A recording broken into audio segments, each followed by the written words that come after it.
কোরআনে বর্ণিত এই তিনটি খাবার খান, হারানো জীবন ফিরে পাবেন। গ্যাস্ট্রিকের সমস্যা, হার্টের সমস্যা, ডায়াবেটিসের সমস্যা থেকে শুরু করে সকল রোগের মহা ঔষধ এই তিনটি খাবার। এখনকার পুরুষদের ব্যক্তিগত সমস্যার সমাধান করবে এই তিনটি খাবার। ৮০ বছরের মানুষও ২০ বছরের যুবকের মতো টকবগে হয়ে উঠবে। কোরআনে বর্ণিত এই তিনটি খাবার একসাথে মিশ্রিত করে খেতে পারলে মৃত্যু ব্যতীত সকল রোগ থেকে মুক্তি পাবেন।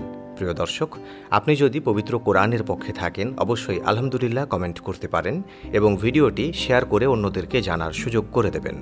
পবিত্র কোরআন জীবন ব্যবস্থার অন্যতম মাধ্যম। আপনার জীবনের সকল ছোট বড় সমস্যার সমাধান রয়েছে বিজ্ঞানময় এই কোরআনে। আপনি শুনলে অবাক হবেন যে আধুনিক বিজ্ঞানীরাও পবিত্র কোরআনে বর্ণিত এই তিনটি খাবারের সাথে একমত পোষণ করেছে। আজ আমরা আলোচনা করব এক বিশেষ উপাদান নিয়ে, যার নাম কালো জিরা, যা শুধু আমাদের রান্নাঘরের একটি সাধারণ উপাদান নয়, বরং ইসলামে বিশেষভাবে উল্লেখিত একটি ঔষধিও বটে। রাসূলুল্লাহ সাল্লাল্লাহু আলাইহি ওয়াসাল্লাম ইরশাদ করেছেন, এই কালো জিরাতে মৃত্যু ছাড়া সব রোগেরই শিফা রয়েছে। সহিহ বুখারী হাদিস নম্বর ৫৬৮৮। রাসূলুল্লাহ সাল্লাল্লাহু আলাইহি ওয়াসাল্লামের কথা শুধু একটি সাধারণ বক্তব্য নয়, বরং এক মহান চিকিৎসা বিজ্ঞানের ঘোষণা। আধুনিক গবেষণা প্রমাণ করেছে যে কালোজিরার মধ্যে রয়েছে অ্যান্টিঅক্সিডেন্ট, অ্যান্টিব্যাকটেরিয়াল এবং অ্যান্টি ইনফ্লামেটরি গুণাবলী। কালোজিরার উপকারিতা অপরিসীম। এটি শরীরে রোগ প্রতিরোধ ক্ষমতা বাড়াতে সহায়তা করে, ডায়াবেটিস নিয়ন্ত্রণে সহায়ক, হজম শক্তি বাড়ায়, মস্তিষ্কের কার্যক্ষমতা উন্নত করে, স্মৃতিশক্তি বৃদ্ধিতে সহায়ক, চর্মরোগে উপকারী এবং হৃদযন্ত্র সুস্থ রাখে। ২ নম্বর খাবারটি হচ্ছে জাফরান।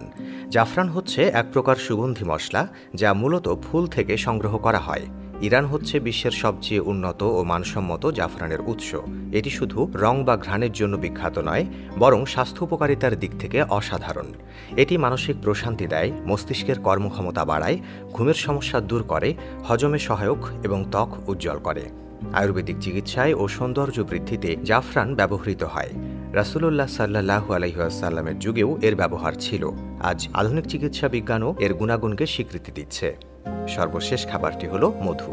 আল্লাহ তাআলা আমাদের জন্য এই দুনিয়ায় অনেক উপকারী জিনিস সৃষ্টি করেছেন। তার দেয়া এসব নিয়ামতের মধ্যে অন্যতম এক নিয়ামত বা আশ্চর্য ঔষধ এবং পবিত্র পানীয় হলো মধু। আল্লাহ তাআলা পবিত্র কোরআনে মধুর ব্যাপারে ইরশাদ করেন, তাদের উদর থেকে এক পানীয় নির্গত হয়, যা রঙের দিক দিয়ে বিভিন্ন, এতে মানুষের জন্য রয়েছে রোগের নিরাময়। সূরা নাহল আয়াত ৬৯।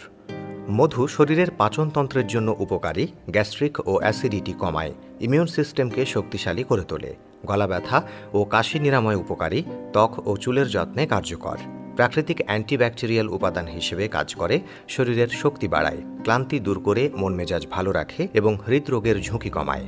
শরীরের জন্য উপকারী অ্যান্টিঅক্সিডেন্ট রয়েছে এতে। কালো জিরা, মধু ও ইরানি জাফরান, এই তিনটি উপাদানই আলাদা আলাদাভাবে খুবই উপকারী, কিন্তু যদি এই তিনটি একসাথে সেবন করা হয় তাহলে এর উপকারিতা কয়েক গুণ বেড়ে যায়। গর্ভবতী নারীরা জাফরান খাওয়ার আগে ডাক্তারের পরামর্শ অবশ্যই নেবেন। ডায়াবেটিস রোগীরা মধু নিয়ন্ত্রণে রেখে খাবেন। অতিরিক্ত খাওয়া উচিত নয়, দিনে একবারই যথেষ্ট। তো দর্শক, এই নিয়ে আপনার মন্তব্য কমেন্টে জানাতেই পারেন।